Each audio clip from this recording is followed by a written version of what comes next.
there are basically 4 commercial, and so we're going to focus on the cash flow part first, one commercial, and there are 4 commercial cash flow formulas.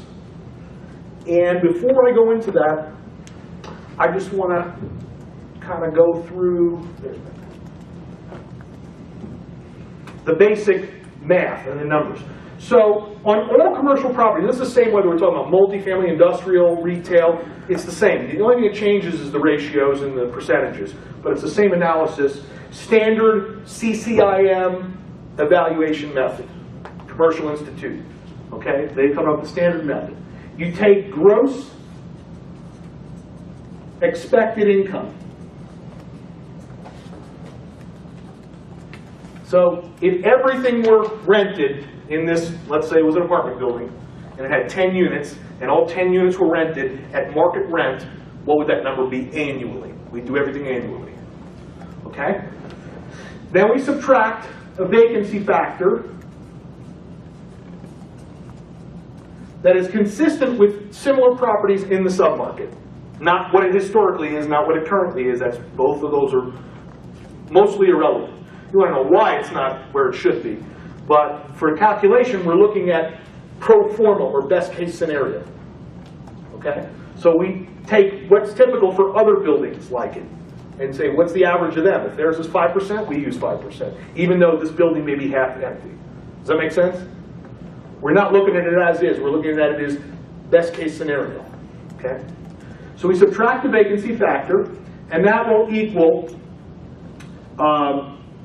gross effective income. And by the way, vacancy can break out into a couple of things. Concessions that you give, like free rent to tenants, which nobody does anymore, but there was a time when you did. Or whatever incentives you give, or things like that, free gym membership, whatever it costs you, that's all in vacancy. So you take gross effective income and then you subtract operating expenses.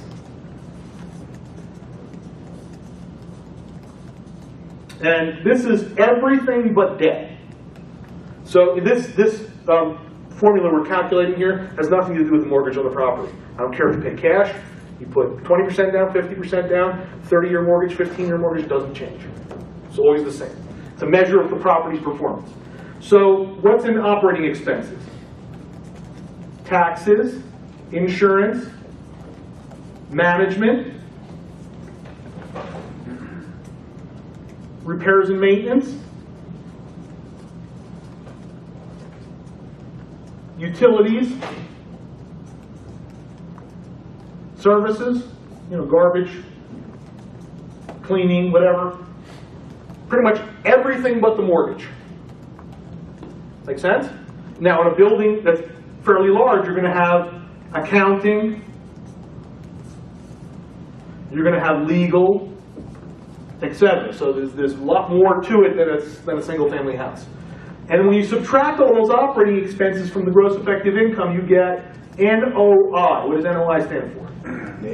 Net operating income. That's the magic number you're looking for, the NOI.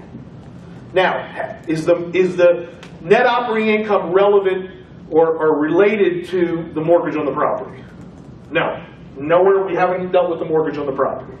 If we take the NOI and subtract your P&I payment on the mortgage, then you're going to get net cash flow. And that is dependent on the mortgage. Depending on what interest rate you have and what term, whether it's adjustable, that all goes into net cash flow. But NOI has nothing to do with it. So we need these two numbers to plug in, NOI and net cash flow. Okay? And that brings us into the 4 commercial formulas. The first is what's called cap rate. This is just simple math, simple algebra here.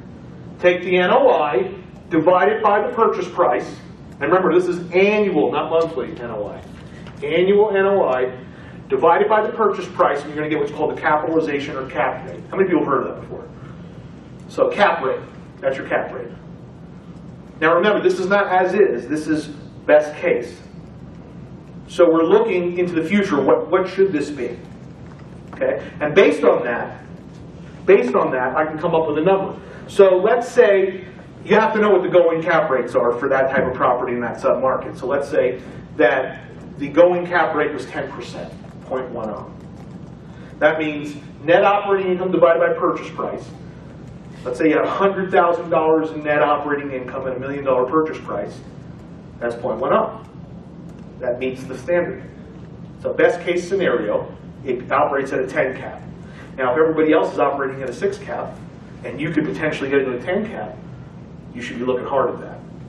Even though as it stands, it's a 4 cap. That's not relevant. If it can get to the 10 cap, and the market is 7 or 8 or 6, you could sell it and make a lot of money. Does that make sense? Get it performing and then sell it for a lot of money.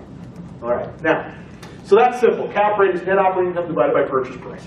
And that's a quick and dirty. If you got like a small apartment building and the seller says, I'm asking $1 million, you go, what's the NOI? He probably doesn't know what that means. I was like, all right, how many units?